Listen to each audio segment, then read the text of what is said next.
I am putting out an open bulletin to everyone on the right who watches my videos. Maybe that's not that many of them, but if you know a person who could use this video and you want to show it to them, I am inviting you to do so, okay? Because I genuinely and desperately want to know an answer to this question. And please, if I could just get some kind of answer, okay?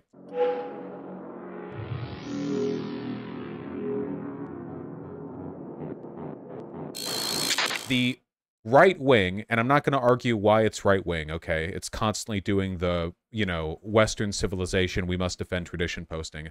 Twitter account Culture Critic posted this: "The American mind cannot comprehend this." This is, by all accounts, an absolutely gorgeous neighborhood. It is unbelievably pleasant to look at.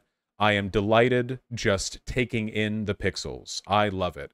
So my question to you guys is, do you or do you not like 15-minute cities?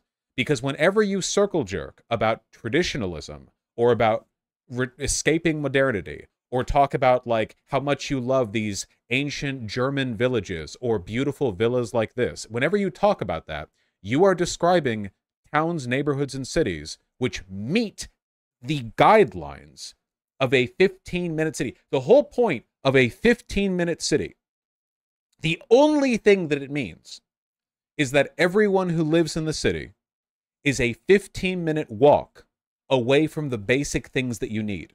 That's it. And that describes this. I guarantee you that this block of buildings right here contains a cafe, a grocery store, a blah, blah, blah. I guarantee you. I guarantee you. This is very clearly, this absolutely meets that criteria. This doesn't even look like a 15-minute city. This looks like a 5-minute city. Like, this is not large. Look at how large the people are down here. Like, we're not looking at this from space or whatever. I'm pretty sure that if you lived right here in the center of town, you're a 5-minute walk from the water or less. Like, if you're right here, you pass by what? 1, 2, 3, maybe like at most a dozen buildings on one side. It's kind of claustrophobic. Yeah, it's densely built, sure, but look, it's gorgeous and people clearly want to be there, you know? Cities all used to be built like this, you know? Like, even if I look up, hold on, look, okay? Old London drawing. Now, this is what London looked like, or at least a drawing of what London looked like, before modern construction techniques even existed, okay? This is before we had the ability to do a lot of the stuff that we can do now. And yet, if you look at old drawings of London, what do you see? Whoa! You see dense, tightly packed, mixed-use residential neighborhoods where people would live up here and then walk down here. And don't get me wrong, I'm not idealizing the socioeconomic state of affairs at the time, okay? The people who lived in these areas were generally desperately poor. But if you take a look at old drawings, like, about the place, it's very clear. This is one of the reasons why people really like Paris, you know? If you look up old Paris, oh, you get photos of old Paris, but, you know, look at this. Many people consider Paris to be one of the most pleasant cities in the world to visit, and it gets a lot of tourism, and people speak highly of its cafe culture. Here, before cars, you know, they're sweeping up horse shit, which is 90% of what the economy was 150 years ago, was sweeping up horse shit on cobblestone roads, okay? It was a different time. But, like, this was a 15-minute city. Do you know why? Because people didn't have cars. If you want, like, because people knew that everyone was walking to get their groceries or their needs met or go to the dentist so that they could knock holes in your teeth to excise the ghosts that were making your teeth hurt, you know, people would build their markets in the city. People would walk to things in the city, and it would be, I don't know if it was exactly 15 minutes, but the basic principle was that you could walk to get the things that you needed, you know? This was one of the things that made cities distinct. If you lived in villages back in the 1800s, and you needed something other than, like, food or maybe a cobbler or a Fletcher or, you know, like a village kind of store, you would have to travel to the city. You've probably seen media, read books, watched movies, whatever, where somebody who lives in a village is like, oh, we have to go to the doctors, you know, we have to go to the town, and it's a 2-day trip. That was most of human history for most people until we built the city.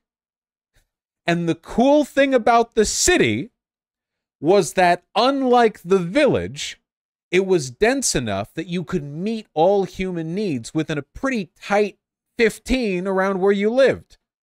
And then we've lost that, you know? And now every city in the West, and this is like the obsession with 15-minute cities being some kind of World Economic Forum plan to destroy American values or whatever. This is like purely an American or at least Western fixation, because people who live in Europe, you know, this is every American city now, okay? This is what we live in.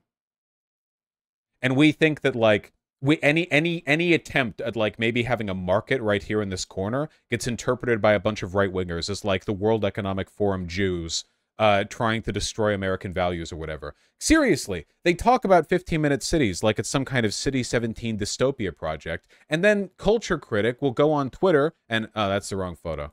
That's also the wrong photo. I found the right photo. And then they'll show this and they'll be like, oh man, Americans can't even fathom how dope and based and trad-pilled and Western-pilled it is to live here. And it's like, dog, you want what we want.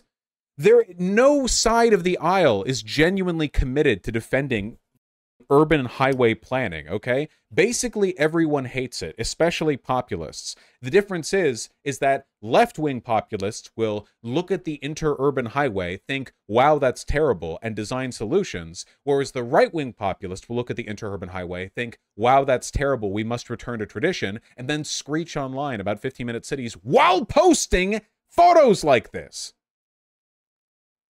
So please, I genuinely mean it. If you know anyone, if you want to show it around, I genuinely want to know, what are you doing?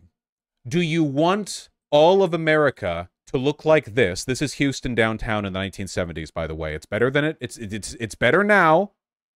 It's better now. They fixed a lot of this, but it's still pretty bad. It's not great, is the thing. It's not good.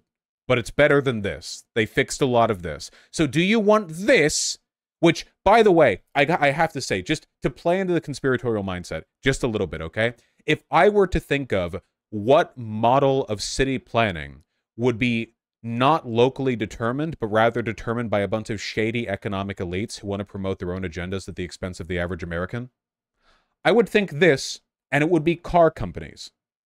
Like, if you actually want a kind of civic planning that genuinely is the product of a bunch of economic elites tearing our country apart, we have an example of that. And it's not subtle either. We know how the American car companies shaped local policy when it comes to parking minimums or intra-urban highways or whatever. We have this. This is not the kind of thing that a shadowy cabal of distant elites would want to force on you, because this is cool. This is good. You know? Like, we're clearly gunning for the same target here. I genuinely think that if I could bring, like, most, like, alt-right types or whatever, like, a lot of conservative populists, if I could have them on and I could point at this and be like, hey, this is pretty cool, right? I think they would agree. I think humans just naturally want this, you know? The only people who want this are the car company executives, and they sell everyone else on it, you know? Anyway, just please, I just get the word out. I need to know.